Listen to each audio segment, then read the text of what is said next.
L'arrivée de Kylian Mbappé au Real Madrid a été choquante, mais pas forcément pour les bonnes raisons. Il semble qu'il ait vendu du rêve aux supporters madrilènes, car ceux qui ont regardé le Classico ont pu constater une performance catastrophique. Il s'est offert plusieurs occasions avant de marquer un but en étant hors-jeu. Il a trop souvent été signalé hors-jeu à 8 reprises, ce qui est rare même pour un joueur comme Alvaro Morata, souvent connu pour ce genre de faute. On peut alors se poser une question: que peut réellement apporter Kylian Mbappé au Real Madrid ? Pendant des années, le club a poursuivi sa signature et après 2 refus, Mbappé a finalement rejoint Madrid cet été. Sur le papier, son arrivée était censée former une attaque spectaculaire avec Vinicius Junior et Rodrigo. On s'attendait à ce que l'équipe domine tous ses adversaires avec Mbappé dans un rôle de leader. Pourtant, pour l'instant, la réalité est bien différente. Mbappé et le Real Madrid peinent à briller et le Classico a mis en lumière ses difficultés. Pourtant, il serait injuste de dire qu'il a totalement échoué jusqu'à présent. Il a marqué un superbe but il y a quelques semaines contre Retafe et également lors de ses débuts en Coupe de l'UEFA face à l'Atalanta. Mais ces moments de grâce sont restés rares et il semble en difficulté. Ses performances avec le PSG l'année dernière montraient pourtant un joueur au sommet de son art. En 2023-2024, il a terminé avec le plus grand nombre de buts en Europe, atteignant 52 réalisations. De tels chiffres expliquent pourquoi les fans madrilènes et ses coéquipiers attendèrent de lui une entrée fracassante dans l'équipe. Mais les choses ne se sont pas déroulées comme cela. Les premiers signes de ces difficultés sont apparus après ses 3 premiers matchs en Liga contre Mallorca, Valladolid et Las Palmas.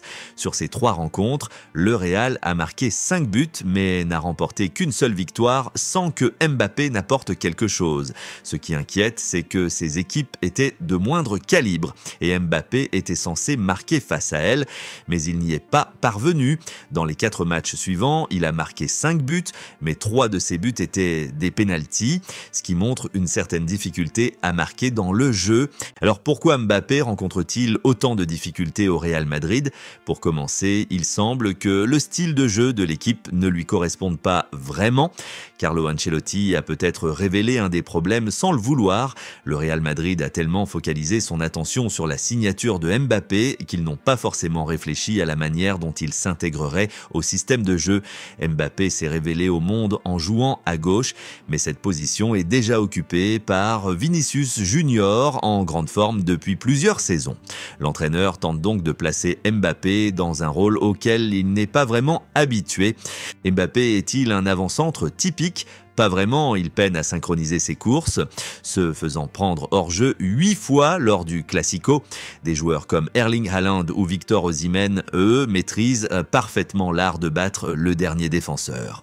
Mbappé, lui, s'appuie sur sa vitesse et son dribble pour dépasser ses adversaires.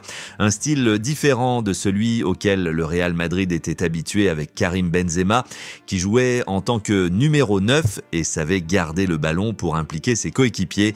Mbappé, quant à lui, préfère les appels en profondeur et manque peut-être de force physique pour protéger son ballon. Ce problème tactique semble même affecter l'ensemble de l'équipe. Jude Bellingham, qui brillait l'année dernière, a été poussé vers un rôle plus défensif pour faire de la place à Mbappé. La saison passée, l'équipe jouait avec un système en losange permettant à Bellingham de jouer en numéro 10 entre Vinicius et Rodrigo et de s'illustrer devant le but. Cette année, Madrid évolue dans un système en 4-3-3 avec Bellingham plus reculé, ce qui réduit son rendement offensif. Bien que Mbappé soit censé être le visage du club, c'est Vinicius Junior qui continue d'attirer l'attention, jouant avec encore plus de détermination depuis l'arrivée de Mbappé. Actuellement, Madrid construit principalement son attaque autour de Vinicius et Rodrigo, avec Mbappé utilisé plus au centre, soulevant une autre question. Est-il juste de mettre toute la responsabilité sur Mbappé ? Il est au club depuis seulement 4 mois, ce qui montre combien il est difficile pour un joueur de s'adapter rapidement, surtout après avoir passé toute sa carrière en Ligue 1. La Liga est bien plus compétitive et le temps d'adaptation semble nécessaire. Mbappé est aussi victime de son succès. Chaque erreur est amplifiée et critiquée, même s'il a déjà marqué des buts et fait des passes décisives. En équipe nationale, il a également rencontré des difficultés, comme lors de la défaite de la France contre l'Italie. En Liga, bien qu'il tire plus souvent, son taux de conversion a baissé. Robert Lewandowski, par exemple, exemple un taux de conversion bien plus élevé. Alors, que doit faire Mbappé et le Real Madrid pour améliorer la situation ? Mbappé doit comprendre ce que signifie jouer en numéro 9 au Real Madrid et peut s'inspirer de Benzema pour jouer en décrochant davantage. Quant au Real Madrid, ses coéquipiers devront aussi s'adapter à lui en accélérant le rythme des passes. Bien qu'il ait été pris hors jeu plusieurs fois, si les ballons arrivaient plus rapidement, certains de ses appels auraient pu être plus efficaces.